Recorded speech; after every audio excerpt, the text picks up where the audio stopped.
What would you say is the most uncomfortable truth about paycheck to paycheck living? That I'm not disciplined enough. It's my fault a lot of times. It's not my job's fault for not paying me enough money. It's not the credit card companies for coming to knock on my door saying, hey, we want this money. The most uncomfortable part is that it's a problem that I can fix myself just with some discipline. Typically, I've heard that, okay, well, if you're gonna pay off these debts, it's probably gonna take you a year or two or whatever, but it seems like with our clients, they're doing it in 2 months, 3 months, 4 months, to where by month 5, it's like, okay, you don't really have to stay in our coaching program, but like, we would love for you to, and half the time they don't want to leave because that coaching and that accountability that we talked about earlier, like they still have that. What do you think is the biggest reason like some of the clients feel like they're gonna stay stuck, and like what are some of the solutions that you're giving them to get out of that feeling for that month to month? I think the first thing that I like to call it, I used to think living paycheck to paycheck was normal. Like when you grow up and adulting starts happening, but I actually figured out if you know these key things,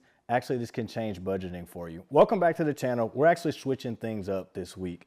That we typically, I'm talking at you about things, but we're actually gonna have real conversations about money and budgeting, the things that people argue about, the things that people stress about, and why it really hasn't worked. I'm Cameron Rice, the founder of the Earners Academy, where we've helped countless people get out of debt, and over the last year, over $450,000 in debt being paid off. And we're actually having a guest here today. Well, I want to introduce him as our guest, Josh, who is basically going to represent you, the audience today, who's going to be asking real questions that maybe you want to ask about budgeting, why it hasn't worked. So Josh, tell the people who you are. I'm Josh. I'm the data and automations director and also fellow paycheck to paycheck liver. So I'll be a great advocate for you guys today. When you hear people say stop living paycheck to paycheck, what do you think they feel first? Like, what do you think is the first emotion that they feel? Stress, just the lack of the ability to do so, not a real clear path of how to do it. And I would say, as you're kind of our data automation, you see a lot of the back end, right? So you see the videos that we do, you see the people's excuses that they make. What's kind of something that in the, let's say 50 plus clients you've overseen, what are some of the main things that you see in those videos, or let's call them transcripts as well, that they say that you hear them saying? They don't have the margin to do it. Which I would say most of the time in our world, we have found out that that is not actually true, right? We have a lot of clients where we feel like, oh, we have some that make north of $300,000, $400,000 that basically have to scrape to even find money, but they still feel like they're living paycheck to paycheck. And that may be you. You may say, hey, I have a great job, I have, a family, but for some reason, when I look at the end of every month, I can't figure out how to pay my bills, and I have very high credit card debt, and that's okay. That's why we have the Earners Academy. That's the whole purpose of that, is to be a coach and walk alongside you. So I want to ask this, what would you say is the first objection that pops in either your head when you hear somebody or somebody else's head when they say, I'm living paycheck to paycheck, like why they can't get out? Just overwhelmed on bills, especially debt as well, whether it be credit card debt, student loans, I see a lot too. But just the lack of being able to get a hold on those and some control over that. Yeah, do you think it's more of the budget, or do you think it is more their behavior, their beliefs, their thoughts? Like, what do you think is actually probably the problem with or is it just not enough money, or the money's there? A little bit of everything, but a lot of unnecessary spending, even when it comes to like subscriptions. So Netflix, to where they're just spending X amount a month when they could be paying for the version with the ads that costs a little bit less a month, or they're paying $400 a month for coffee. I've seen that here and there as well. But mainly just unnecessary spending habits, or just spending that they're not even aware of, those same thing, those subscriptions that they don't even know they're paying for. So when you think of budgeting, like when you hear the word budgeting, does that, I guess the emotion, do you feel like that's like a, hey, I can't live my lifestyle?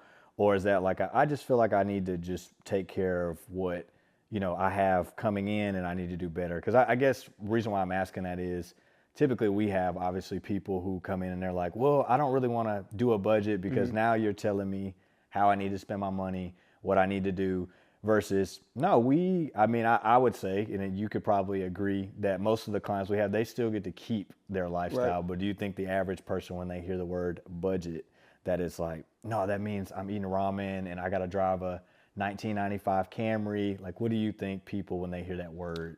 Definitely, like you said, it can just be a little scary because it's that sense of accountability that they have to have. And like you're saying that, hey, maybe I won't be able to go out and eat every day this week like I normally do, or I can't go to H&M and buy that hoodie that I like whenever I want to. But that accountability is kind of scary as well, because it's almost like they're so swamped in their finances that they don't even want to know what they're spending their money on or how they could improve in a sense. Yeah, absolutely. And if you're wondering what is the Earners Academy, what does that look like? Really, he says something very key: accountability. So we created this financial coaching program really for this simple reason. A lot of people really, we have accountability in a lot of areas of our life, right? Maybe it's the gym or maybe it's our job. But we really created this to be able to walk alongside you with your finances. I think the best way I can explain it is when you buy, let's call it a budget template, that is really just a map for you, right? And that's like hey, let me go figure this out. But with us, we like to be the tour guide. So we're not only going to give you the map to get to the destination, but we're going to walk alongside you. And so if you've been wondering, well, what are they talking about? How are all these people getting out of debt? It's really simply that, is that we are going to give you the right tools and the right destination, which you'll tell us what your destination is, whether that's debt, whether that's saving a certain amount of money. But it's really about us being alongside you and kind of giving you that accountability, but also letting you have fun. You know, we typically like to, I would say, essentially let you still have it, but within a reason. Like, we don't want you spending $1,000 on coffee a month like we see. Maybe you spend $400, and maybe you make a little bit of coffee at home. But that's really the whole purpose of the Earners Academy. So I want to kind of say this, you know, when people kind of have or in this paycheck to paycheck, they don't really sometimes even realize like why they're stuck. And if you kind of don't diagnose that problem, or you diagnose it as, hey, it's just the money, I'm not making enough, they don't really know how to fix it. Do you think that most people know that they're stuck, or they kind of feel like, oh, it's just not going to get any better, so I'm just going to take my circumstances and agree that life can't be better?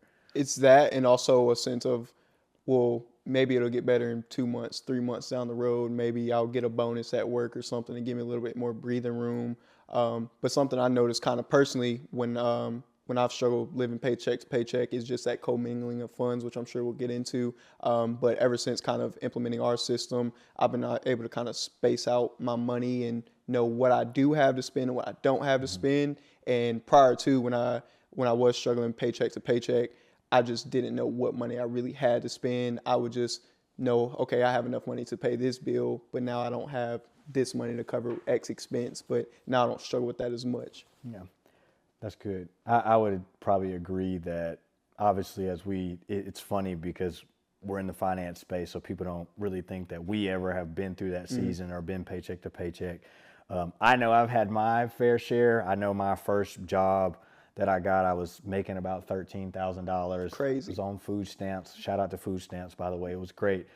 Great season. I was getting stuff I couldn't afford, but I think during that time, like, I also didn't realize how much money, and I felt like I was never going to get out of that situation. And I think oftentimes people think if you don't really diagnose the problem, even if you make more money, it doesn't always fix it if you don't have the right things in place, the right systems in place for your finances. So let me ask this. What would you say is the most uncomfortable truth about paycheck to paycheck living? That I'm not disciplined enough. It's my fault. A lot of times it's not my job's fault for not paying me enough money. It's not the credit card companies for coming to knock on my door saying, hey, we want this money. The most uncomfortable part is that it's a problem that I can fix myself just with some discipline. But that's hard to confront for most people. Yeah. What would you, if you, let's say, not only you, but what do you kind of hear from people? Like, if you have other friends who've been in that season or in that season, what do you kind of hear as far as, like, obviously we have people who are watching that are, oh, well, this may be me. What do you think those reasons that you see or hear about paycheck to paycheck living? For some of my friends, it's I didn't get overtime this weekend at work, or I had to pay for this trip to go to Atlanta for the weekend because it's my girl's birthday and I didn't want to disappoint. So just that expectation, a lot of my generation too, as far as the seeing lifestyles on social media and kind of having those expectations to have these clothes or these shoes or that car, and kind of trying to live up to what you're seeing on social media in a sense, but isn't your financial situation. Yeah, no. And I think obviously with social media, it's kind of funny because especially in our world, like, and this is not really to knock anybody. Obviously, we see things. It's weird being in our space because what we see online with people, even clients, right? Right. And then we know their actual situation, but it's like to the outward world, it's like, oh, everything's great. They drive all these nice cars. However, and like that's not really we obviously don't have a judgmental, but that doesn't mean that the world doesn't Right. have that in a sense. And so it's also been cool. I'm sure you've seen watching people's debt go down, obviously watching their kind of peace of mind grow with getting out of the paycheck to paycheck cycle. And maybe you're watching this and thinking, oh, this isn't me. You know, none of this really applies to me. It actually may end up being you. And so that may actually be your first warning sign with that. So I kind of want to say this. What do you think, if you were to say just off of your own diagnosis, like what is how's the way I can say this? What would you say is like, if I knew how to get out of paycheck to paycheck living, what would be your answer? Like, is it more money? Is it the right system? Is it a coach? What do you think is like the answer that most people are looking for? I would makes say, sense. yeah, I would kind of say it's two things. One, first, knowing where your money is going, knowing what you're spending and what you're spending it on, and then two, having a system to implement to be able to disperse that money correctly, so that way you're not touching money that's already allocated to somewhere else for your bills that you get paid on the first, and that money is technically not supposed to go out till your car payment on the 28th, but it could be easy to go ahead and touch that money throughout the month, but you shouldn't be. So definitely a system to implement for that as well. No, that's good. And you're probably, as people are listening, I think one of the keys that we've seen is really the big problem is what? It's the system that we've realized. So if you're, well, how are these people getting out of debt? What's going on? You mentioned it earlier, commingling. And what was your life like commingling first, and then like the system that you're now using that's helped you get out of that season that you were in before? Stress. Just honestly, when you are in that paycheck to paycheck cycle, it's legit whatever's due this week, like what bills are due this week, and then I'll figure it out for the next week. Compared to now, when I have a system implemented, it's okay. I get paid twice a month. This paycheck, I know I'm putting this money towards these bills in this account. The next paycheck, I know I'll put this much towards it. So the money's there. Like I don't worry about that. If I'm stressing about anything now, it's more so how much I have in my fund money, my spending account for the day to day. Great problem to have. How many times can I take my girl out on a date or something like that? That's a stress. But when it comes to my bills, I actually told my girlfriend this not too long ago that I don't stress when it comes to bills anymore. Even though I'm not making $100,000, $200,000 a year, it just feels so much of a relief to not have to stress about my bills because I know that money's there. I know I'm not touching it. I know that's covered for the month. Yeah. And so the system that we created is really the Smart 7 budget system, which is basically simply this, y'all. It is using 7 different checking accounts. And it sounds crazy. And a lot of people have thought that we were crazy when we started this. But that has really been the major key, obviously outside of them taking action. But I would say probably 95% of every client we've seen all came in saying we feel paycheck to paycheck, their application, I just feel like there's no money there. And what this kind of does about this system is that it kind of lets everything funnel in its own place. And then you can kind of see what comes out at the end. Like, all right, I've allocated all my money.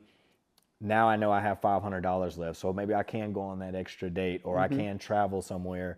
And so I think that was kind of really we were nervous, obviously, when we started, because it's like people are not going to go open 7 accounts. But now, thankfully, that we are now working with a partner, a bank that is now helping us, shout out to Bank Independent, for making sure that we're taking care of now our clients are coming in, setting up their accounts. And we're seeing massive debt basically alleviate very quickly. So tell me a little bit about your experience, I guess, from going from commingling to Smart 7. And you can be honest if you hated it, if it was a lot of time to go do that. But tell me exactly how that experience was changing it from using, not having 2 accounts, 2 or 3. I think you told me that was kind of how it was before versus where you are now. So yeah, I basically had a checkings account, I had a savings account, and then I opened up a second checkings account as well for some bills here and there. But even then, having 3 accounts, like I just would have weeks to where I didn't know where certain money was. Like I felt like, no, I'm supposed to have this money here. Like this money is for this bills, compared to now having that system implemented for me in my personal finances. It's just like that sigh of relief that there is no stress there. And it was very easy kind of setting that up. At the time I was banking with Redstone, and they thought it was a little bit weird at first that I was opening up X amount of accounts, but at the same time, they didn't ask too many questions. So as soon as I got those set up, I was able to start moving money and labeling those accounts my day-to-day, my giving account as well, whatever the case may be. So that way I just have a clear picture every month of where that money is going and where it's allocated to. But it was pretty easy to set up and wasn't really stressful at all. But when you first told me 7 accounts, I was like, that sounds a little overkill. It's a little bit stressful, but now I don't really see it working any other way compared to what I was doing before. Yeah. Well, would you say, I guess, from the everyday person, what do you think are some, we can call them excuses, but what would you say, like, would be some pushback to that method? My bank won't allow me to open more than, which I don't think that's true, because Redstone let me do it on the app, and that's a credit union. So there's some pushback there, or I don't want to have too many debit cards because I don't want to be stressed or using the wrong card. But at the same time, some of those debit cards can be on your bill account, so leave it at home. That's okay to do. But just some pushback there. But I've also seen at the same time, once they do actually open those accounts, I haven't heard any negative coming from that, any more pushback. It was just that getting started or getting those open. But once they do, it just went smoothly for them. What would you say, what would you say is the first thing that you kind of focused on? Like once you got in the system, you started using it instead of, I know obviously there's like, we have 5 different things, right? It's like, oh, I want to do this, I want to do this. What would you say is the one like first thing you focused on once you kind of figured out, oh, I actually do have money left over? What would you say was that thing for you? So you just said having money left over. It was focused on kind of increasing my margin first. And then once I was able to do that a little bit, allocating that margin, once I kind of built up the savings a little bit to where I felt comfortable to be able to pay bills if I needed to, kind of allocating that money towards like debt and stuff. Because once I was able to increase that margin, I was able to take those minimum payments I was making on my credit card and add an extra $200 that I didn't know I had beforehand. I add that extra $200, $300 a month towards that credit card, knocking down that interest. And I was just able to see that debt kind of snowball off. No pun intended, but using the snowball method as well that you teach, it was just able to help me out a lot. What would you, as kind of our data automation, obviously you see everything, what's probably in the last year, what's probably the craziest, let's say, story that you've seen with this system as far as somebody's testimony that's been a part of the business? Somebody paying off 90 grand in about 3 months. That's probably the craziest thing.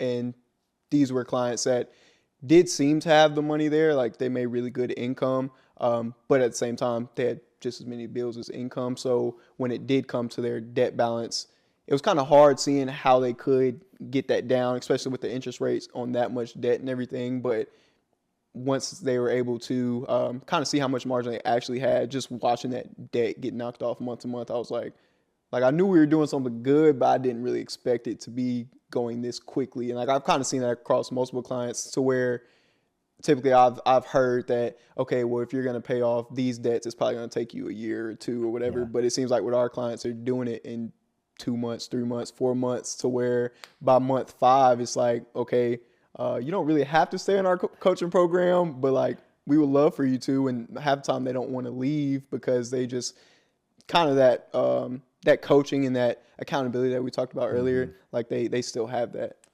What would you say? I know it's not always been peaches and cream, but let's call it in your role, what would you say has been the biggest challenge with managing multiple clients, a lot of different numbers, margin, giving capacity, how much money they make? What would you say has been the biggest challenge? And I know this is kind of off topic technically, but I'm curious to kind of know, what would you say is that for you?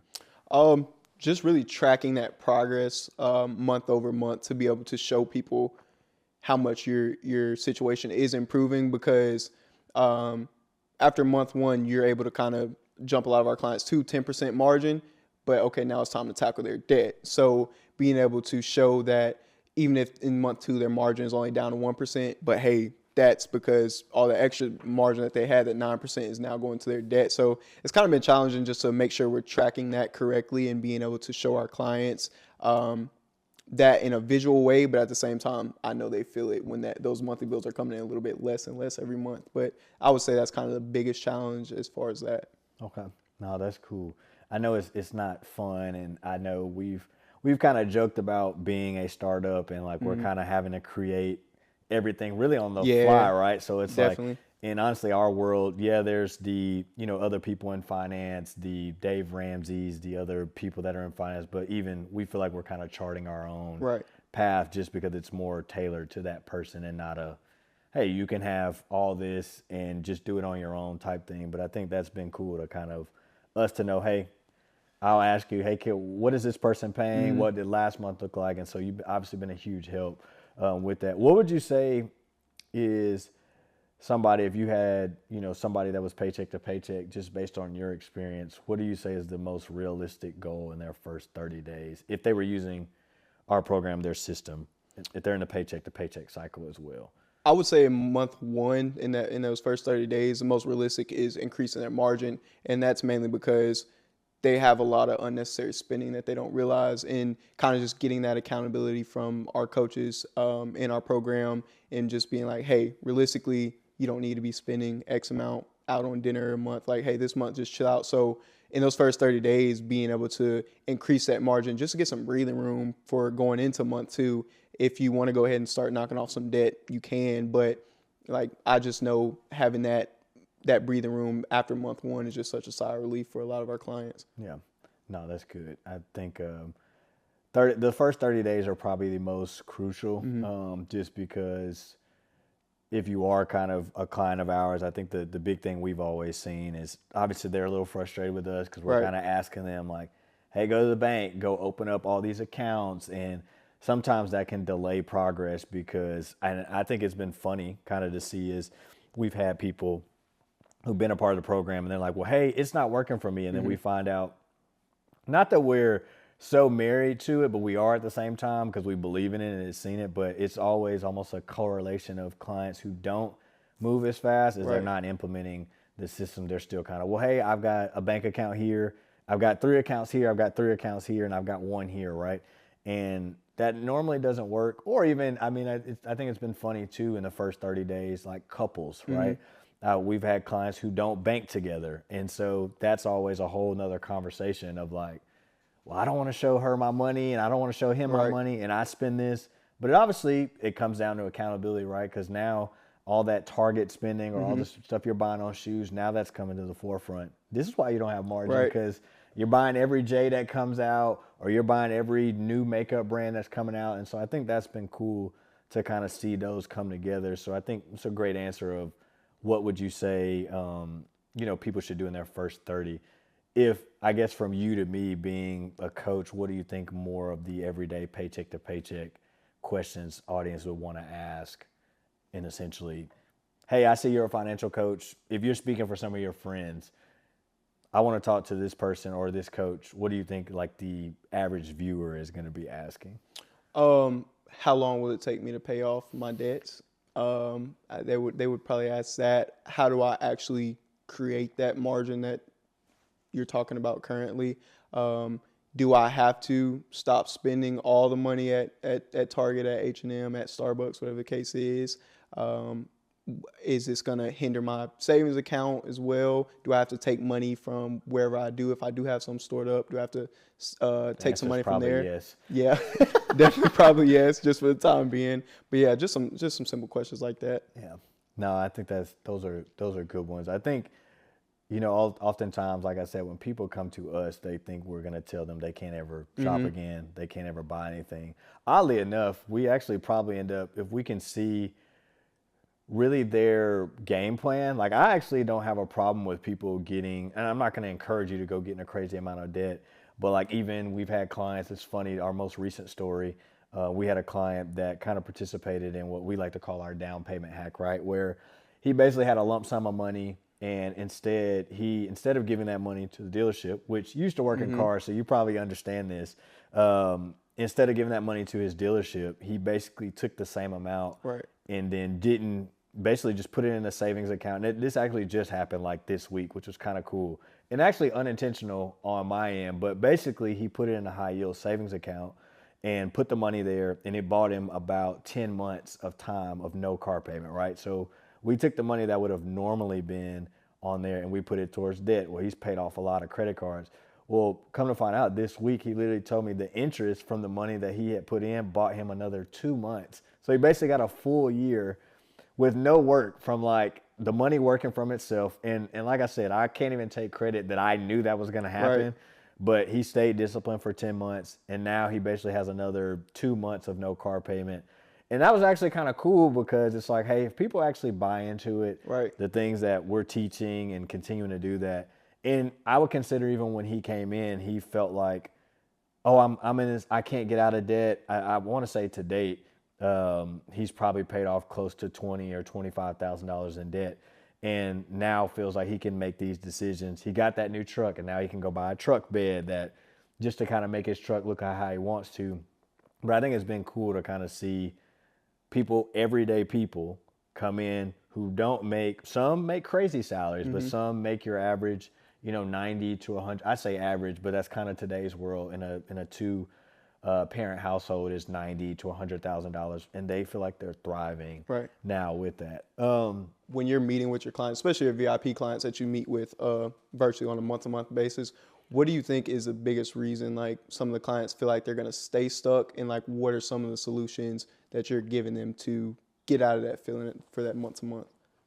It's a very good question. I think the first thing that I like to call it is most of the time it kind of goes back to our first point, right? They can't see what the problem is, or they can't see like, hey, I know I'm getting paid, I know this is going on, but I actually don't know where my money's at. And so I like to call it an audit. Like basically, let's go through an audit of what is actually happening. And you'd be surprised oftentimes when I see people's like first budget. Like I know recently, it was actually this week, we had a client that he didn't even know he was paying for like 4 different subscriptions the same, like on 4 different cards. And it was adding up. I think it added up to like $120. But because now that we're giving you, let's call it a map or like a budget planner for you to go through, now you're forced to kind of say, Right. okay, well, hey, let me actually go check and see, wait, I'm paying for this. Wait, I'm paying for this. And so that 120 doesn't seem like a lot until you feel like you're living paycheck to paycheck. And so I would say to a person like, hey, I don't actually think, and I say this most of the time very blindly, but confidently, I think because we work with so many people, I will usually tell a client like the money is there. Like, and most of the time it is, whether it's there, but your expenses are too high, and maybe you're paying for things that you probably shouldn't be, or maybe you're not tracking things. And sometimes they're like, they'll try to call the bluff, but in all the clients we've worked with, I have yet to have a client who's like, wait, I really don't make enough. Now, I'm not saying that there aren't people out there who don't make enough money, but I do think that most of the time, if you kind of make within reason, some people have higher, car payments and stuff like that. But I do think that there's usually a way out of the situations. And, I was even talking about this last week to somebody who had like very high credit card payments, right? Like minimum payments, like $700, $800 a month card payments. But most people don't even know this, which was kind of crazy. You know that you can actually call like your credit card companies if you're in a situation that's really tight, and basically ask them, and I'm just using it as an example for somebody who says like, well, my minimum payments are too high. Most of the time, these credit card payment banks really just want you to pay something. So if your credit card payment's $800, $700, and you call them and say they offer what is called a financial relief program.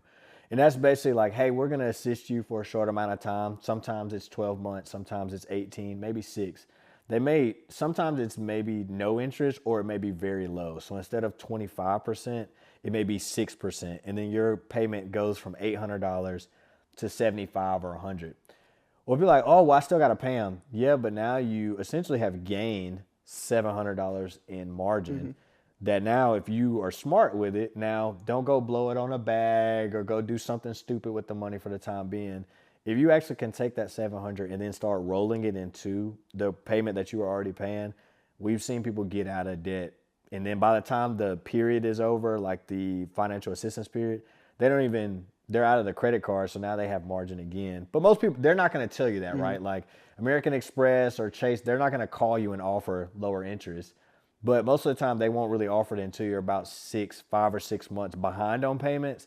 But why do they do that? Because they want you to pay something. Like, well, hey, we see, Mr. Rice, that you're not making payments. What's going on? Hey, I just went through a really rough situation. You know, I lost my job, or maybe you're going through a divorce. One of those things, like, it's just they kind of figure out what your situation is, and you say, hey, I can't pay this, right? And so I think if people actually knew that these things were out there, life probably doesn't have to be how it is. But also, you just need to still steward your money accordingly, right? And if you need help, I mean, that's what we're here for. We try to make this thing affordable for everybody, just so they can have an opportunity to walk alongside, or we can walk alongside you to get out of that situation. Just kind of to play the advocate or the audience as well. Maybe because we've had some clients that don't come in with a lot of debt, or they're still driving their 2014 Camry or whatever the case may be. But you showed me at the same time, kind of when you were helping me with my situation, it doesn't even have to be as difficult as credit card hacks or going to buy a new car and a down payment hack. You showed me simple things as far as, okay, pay your monthly subscription, go ahead and pay the yearly because you're going to save X amount. And now you don't even have that bill a month, or even paying your 6-month premium. I recently just saw something that you had mentioned to me about like T-Mobile. They offer a phone plan where you could pay for the whole year instead of paying month to month. So just being able to pay those, if I had $400 sitting in a savings account that I had available to use or whatever, you kind of showed me, hey, you can go ahead and bite the bullet and spend that $400 now, but now that opens up X amount of margin for a month because you're not having those monthly bills. So even small tips and tricks like that, not to say I couldn't have figured out on my own, but just having that helping hand of somebody that's been there and done it. So just hearing those smaller tips too that you're able to give me kind of help create that margin for me as well. You feel like it hurt when you spent that $400 though? Yeah, no. It was kind of sigh of relief because it was like, okay, that's $400. Like, I should be able to get that back pretty soon. But I saw the benefit of, okay, well, now I'm not having to pay that $20 a month, or for my car insurance, now I'm not having to pay $180 a month. Like, I'm not even having to think about that. And I knew I had money that I need to be putting towards credit cards that I didn't feel like I had before. So I was able to go ahead and, oh, well, now I feel like I have one, breathing room, and two, more money to pay towards credit card debt because those interest rates are, boy. So, and I think people don't even realize, which is kind of crazy. Most of the time, like, I just paid my 6-month premium actually yesterday, but you don't even realize how much those companies offer for saving. Right. Like, you may save a whole an insurance payment just for making the long-term, like, commitment. But it's probably good for them because it's like, hey, let's incentivize them for doing it. And that's been, I'd say, one of our key things is just, hey, let's see if we can knock this out, right? And they don't see it as, oh, it's $12 or $12 a month. Well, 5 $12 things are now, that's $60 now that that's just going out the window, that you could just go ahead and pay. All right, cool. I know I can make a little bit of dent here, and then it just slowly starts doing those, starts kind of rolling down, and you creating more momentum, which I think is great. I really feel like, kind of to wrap and put a bow on this, what would you say is the biggest reason people still want to, or still staying stuck right now? Still staying stuck right now. The lifestyle creep. I've seen you be able to create margin for people or help them pay off debt, and now they feel like they can go get that new car that they've been wanting, or now that they see that they have more money, they start to spend a little bit more. So kind of that breathing room that they have, it's just those bad habits can creep back in if they're not staying consistent in it. So definitely that lifestyle creep. No, that's good. Man, I appreciate you for sure for being the advocate for the audience. I truly, it's good because we have these conversations in a car ride, or we're talking. And today we just decided, hey, let's sit down, talk about it. So if this conversation really did hit a nerve for you, I think that is a great thing. And so I want to say, one, thanks for tapping in with us. And if there's more topics you want us to talk about, be sure to drop that down in the comments for us. And if you're interested in the Earners Academy and what we're doing, That'll also be listed below, or you can visit us at www.earnersacademy.com. I'll see y'all on the next episode. Peace.